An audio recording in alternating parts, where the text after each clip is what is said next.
As much as Starfield's universe was under no obligation to make sense to players, a fair number of tune-ups were required to make it fun. That's where the new Free Lanes update and Terran Armada expansion comes in, launching on April 7th. And while there's plenty of new information to dive into, we also know more about the PS5 version, which goes live on the same day. Let's jump into everything you should know about it, starting with Standard and Premium Editions. Remember when PlayStation allegedly eyed Bethesda to secure PS5 exclusivity status for Starfield? Remember how big a get it was for Microsoft? It feels almost surreal to see it coming to PS5, but that's not all. The Standard Edition will retail for $49.99, reflecting its recent price drop on Xbox and PC. The Premium Edition costs $69.99 and not only includes the new Terran Armada DLC, but also the first expansion, Shattered Space. You also get 1,000 creation credits, the Constellation skin pack, and a digital art book and soundtrack. DualSense support. Starfield fully supports the PS5 DualSense, from different adaptive trigger resistances depending on the weapon to the light bar reflecting your current health. You can even listen to the non-local ship comms and audio logs through the speaker. The touchpad is also host to many functions, from swapping between first and third person to scanning your surroundings, which feels more seamless. Graphics modes on PS5 Pro. Much like other first-party titles published by Xbox Game Studios, Starfield supports PS5 Pro with two modes: Performance, 60 FPS with improved visuals per the PlayStation blog, and Quality, 4K 30 FPS. But what about 40 FPS, or even an uncapped frame rate, which the Xbox Series X version received in a post-launch update? And will they become available on the regular PS5? Time will tell. Terran Armada lore and enemy types. Thanks to Bethesda's deep dive, we learned a bit more about the Terran Armada and why they are the way they are.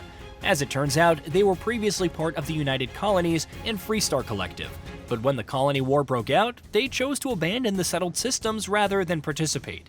Now they're back and seemingly out to cause mayhem. Finding out their true motivations is ultimately what drives the plot of the DLC, which will apparently have consequences that ripple throughout the galaxy, per Bethesda.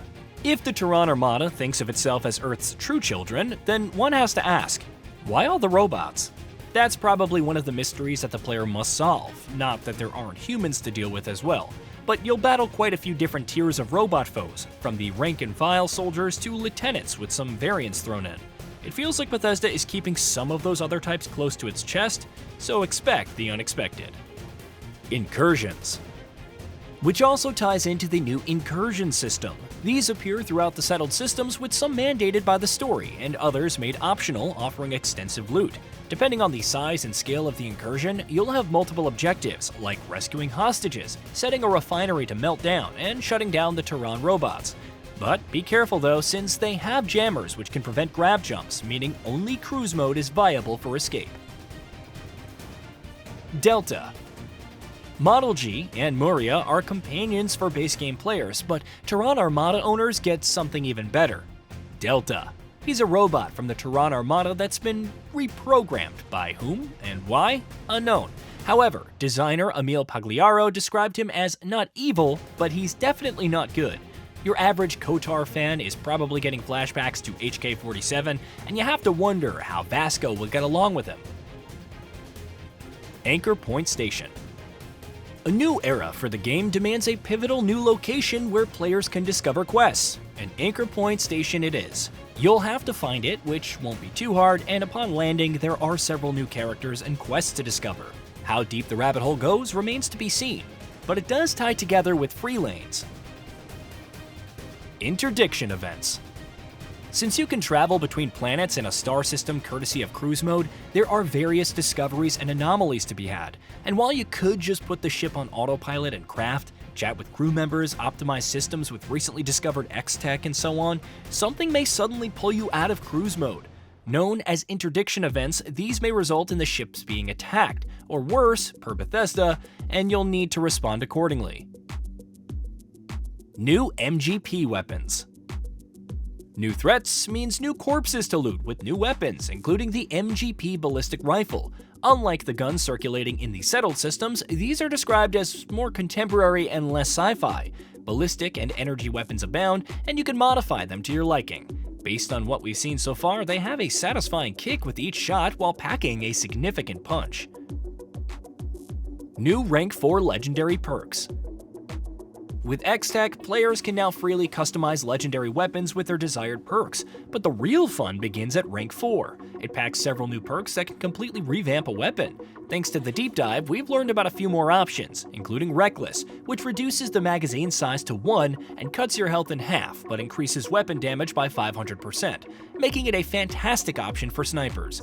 There's also Barbaric, where attacks and movement speed become faster and each successful hit increases damage dealt, which is pretty much built for melee weapons. Even the suits get some nifty perks, like Enigmatic, which creates holograms in combat to bamboozle enemies, thus drawing aggro away from you. Reworked Perks. Some of the older, less ideal perks are also getting changed. Take Space Adept, for example. In its current form, it increases damage by 30% in space, but decreases it by 15% planetside. For free lanes, the downside has been removed entirely, so as long as you're in space, you get a huge boost. New weapon skins. Crafting benches can have more of an identity thanks to faction-specific skins, and that extends to weapons as well. Bethesda has added quite a few new options to the mix, including the Crimson Fleet, Gilded, and so on. However, the existing Constellation and Neon skins also now support a greater range of weapons, extending customization even further. All-in-one Outpost Module.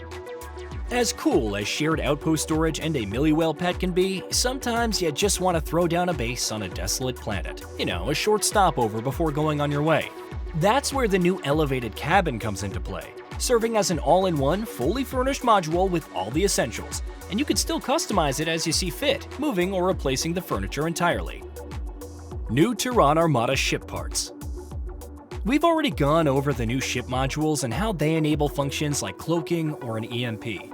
Of course, you'll also find new Terran Armada ships that can be commandeered to your liking, but schematics of their parts also drop. This means you can outfit your own vessel with a big new cockpit and a double-decker habitable area. So if you want to bring a more tactical feel while traveling starside, it's something else to get invested in. Why it's not Starfield 2.0.